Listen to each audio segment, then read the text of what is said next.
साजनी योगिया दुर्लभ तुम्या देखिला साजनी पाहता पाहता मना न पुरे धनी देखिला देखिला माये देवाचा देव विठला संदेह निमाले तुझे पण अनंत रूपे अनंत वेशे देखिले म्या त्यासी बाप रखुमा देवर खून बांधली कैसी देखिला देखिला माये देवाचा देव विठला संदेह निमाले तुझे पण विठला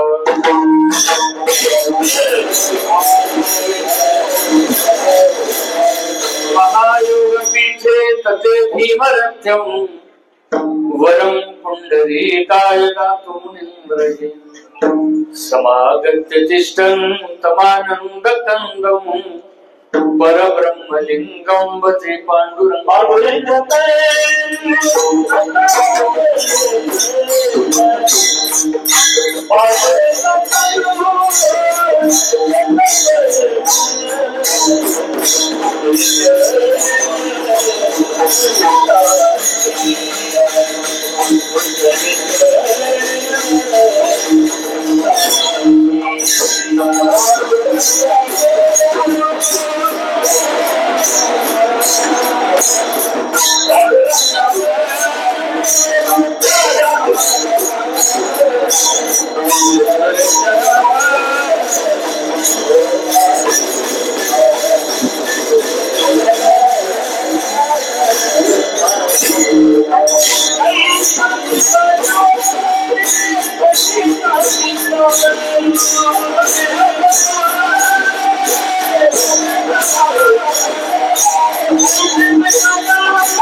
नमामि सद्गुरुं शान्तं सच्चिदानंद विग्रहं पूर्ण ब्रह्म परानंदं ईशमानंदी वल्लभं कलावज्ञ जीवोदरार्तावतारं कलंकं तेजोधिकामोदि वक्त्रं कलानीशवादा पुनुदार्ह दक्षं समाधिस्थं मूर्तिं भजे ज्ञानदेवं नमो सद्गुरु तुकया ज्ञानदीपा नमो सद्गुरु सच्चिदानंद रूपा नमो सद्गुरु भक्त कल्याण मूर्ती नमो सद्गुरु भास्करा पूर्ण कीर्ती काय माझी वाणी मानेल संतांशी रंजव चित्ताशी आपोलिया माझी वाणी तुझे वर्णे गुणनाम ऐसदे प्रेम काही कळा निर्गुण गंगेच्या तटी असे एक पुण्यग्राम भूमी संतांचे प्रसिद्ध आहे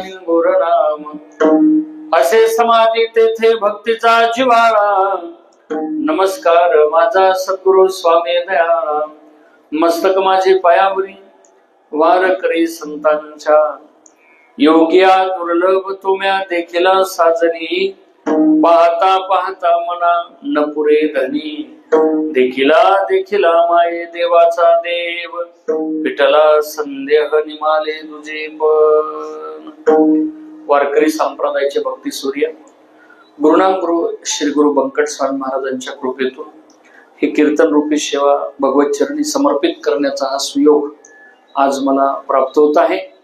कीर्तनाच्या संबंधाने निवडलेला जो अभंग आहे तो महान भगवत भक्त महाराष्ट्रभूषण आपल्या सर्वांचेच श्रद्धास्थान असलेले आणि आपण ज्यांच्या वारी करता उपस्थित आहोत असे श्री संत सम्राट श्री ज्ञानराज माऊली यांच्या भोपाळ या प्रकरणातील सर्वांच्या परिचयाचा पाठातला हा अभंग आज आपण सेवेसाठी निवडलेला आहे. विठ्ठला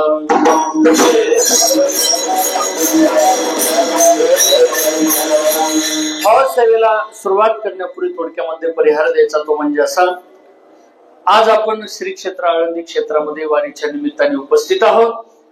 728वा हा संजीवन समाधी सोहळा श्री संत ज्ञानराज माऊलींचा आपण साजरा करत आहोत. आणि या उत्सवामधील, या सोहळ्यामधील, आपल्या निगोजकर धर्मशाळेमधील सुरू असलेल्या उत्सवामधील आजच्या दिवसाची कीर्तनाची सेवा सर्व धर्मशाळेतील भाविक मंडळी, सर्व परिसरातील मंडळी, सर्व विश्वस्त मंडळी या सगळ्यांच्याच आज्ञेनुसार, आमचे भाऊ असतील, अधिकरून इथले सगळी मंडळी असतील, या सर्वांच्याच आज्ञेनुसार माझ्याकडे आमच्या गणेश महाराजांनी हा निरोप पोहोचत केला आणि म्हणून इथे येण्याचा हा योग आहे. त्या निमित्ताने आपण सर्वजण उपस्थित आहात. इथं उपस्थित सगळी पुरुष मंडळी, सर्व माता भगिनी, सर्व गुणवान अशी टाळकरी मंडळी, सगळी दिग्गज मंडळी या ठिकाणी उपस्थित आहे. आपलं कीर्तन बरोबर थोड्या वेळामध्ये थांबणार आहे. मी जास्त वेळ कीर्तन करणार नाही, फक्त काकडा करून घरी जातो. अर्थात बरोबर 9ला थांबणार आहे. चिंता करू नका. तुम्हाला वाटलं असेल काकडा करून जातोय म्हणजे 4 वाजेपर्यंत कीर्तन होते की काय, असं अजिबात काही समजायचं कारण नाही. बरोबर कीर्तन आपल्या वेळेत संपेल, चिंता करायची गरज नाही. हे तीर्थक्षेत्रातलं कीर्तन आहे, वारीतलं कीर्तन आहे. आणि वास्तविक पाहिलं तर मी काय तसा फार मोठा कीर्तनकार नाही. मी तुमच्या पुढे उपदेश करण्यासाठी किंवा कीर्तन सांगण्यासाठी मुळीच आलेलो नाही. तुमच्या सगळ्यांचं दर्शन घेऊन सेवा करण्यासाठी आलेलो आहे. विठाल.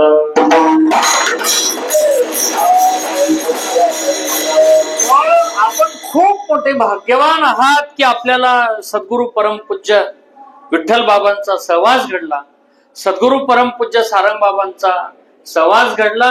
अशी आपण भाग्यवान मंडळी आहात. काय असतं बघा, देव प्रत्येक माणसाला संधी निर्माण करून देत असतो. देव प्रत्येक माणसाला संधी निर्माण करून देत असतो. मला वाटलं 2.5 वर्षाचं ठरलं असेल, पण बहुतेक लगेच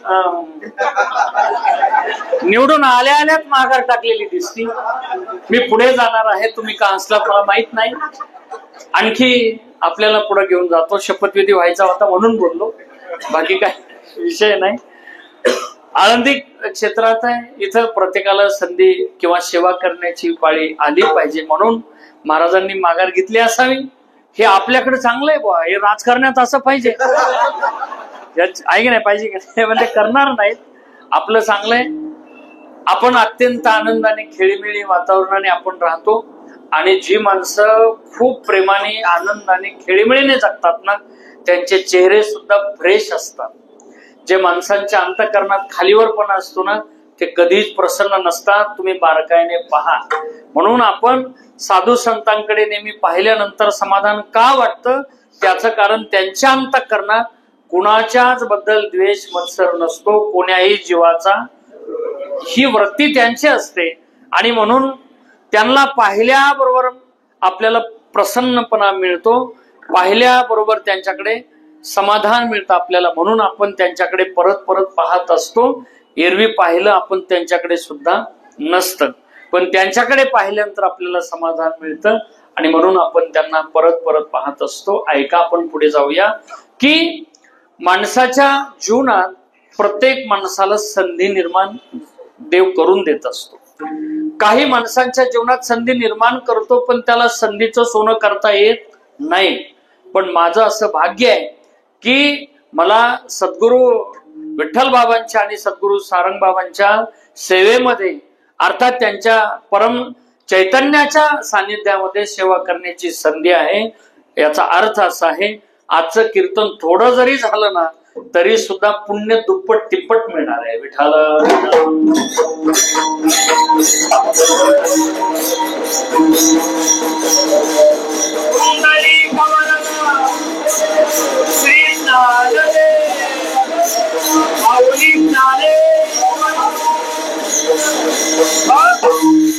माणसाच्या जीवनामध्ये माणसाला देव मिळावा का कळावा? बोला. कळावा. अत्यंत बरोबर आहे. देव मिळून उपयोग नाही. मिळालेला देव जर कळाला नाही तर देव मिळून सुद्धा उपयोग होत नाही. तुम्हाला सांगू, देव मिळत नाही असं कोण म्हणलं? क्षणोक्षणी आणि पावलो पावली देव आपल्याला मिळतो असा माझा दावा आहे. फक्त तो आपल्याला कळत नाही म्हणून चांगलंय. अहो आपलं सोडून द्या, आपलं सोडून द्या.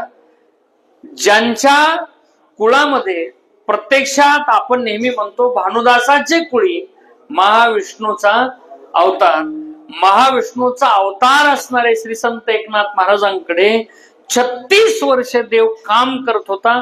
आपल्या सगळ्यांना माहित आहे 36 वर्ष काम करत होता. ज्यावेळेला तो काम मागायला देव आला ना, त्यावेळेला महाराजांना देव म्हणाला मला काहीतरी काम सांगा.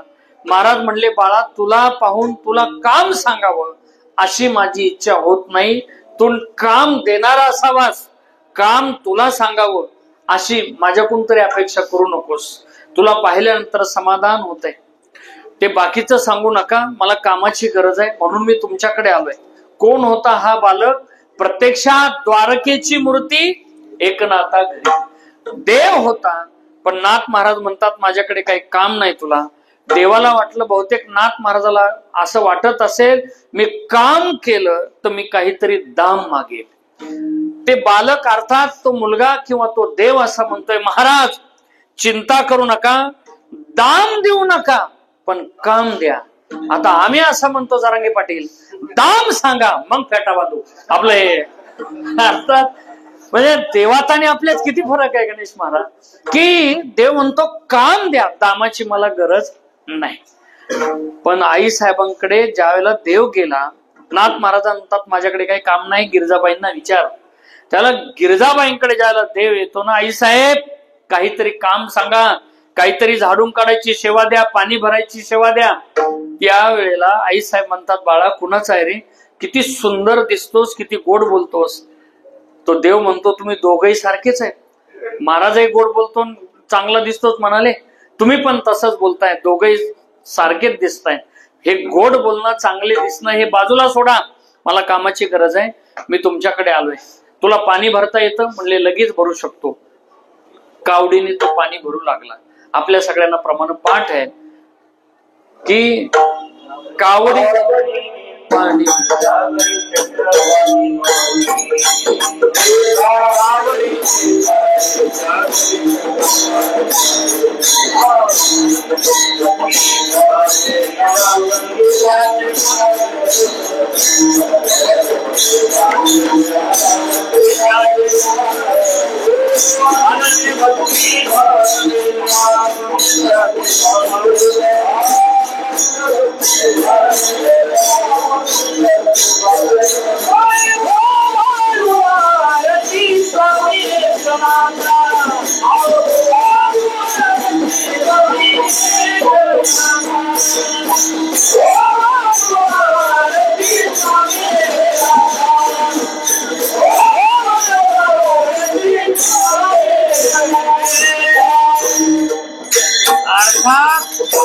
कावड्याने पाणी भरू लागला. पाणी भरायचं झालं. आई साहेब आणखी काहीतरी काम सांगा.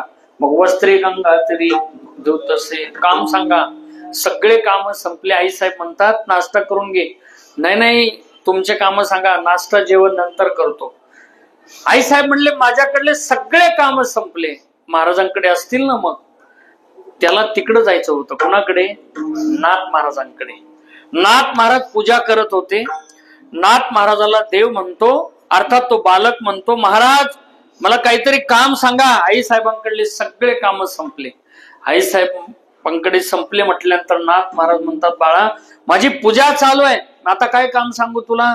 अहो मग पूजेतलं सांगा ना एखादं. पूजेतलं सांगा ना म्हटल्यानंतर नाथ महाराज म्हणतात माझं आता देवाला चंदन उघडून देवाला लावायचं राहिले. तुला चंदन उघडता येतं का? हे देव मनात काय म्हणला माहितीये का? उघडायचं कशाला विचारता, भल्या भल्याला चंदन लावणार आहे, उगा 2-3 दिवस थांबा. काय म्हणतो? उगा 2-3 दिवस थांबा, भल्या भल्याला चंदन लावणार आहे असं देव म्हणतो. तुम्ही दुसरीकडे जाऊ नका. अर्थात मी आणखी पुढे घेऊन जातो. आता गंमत इथली बघा, चंदन उघडून कोण देतोय?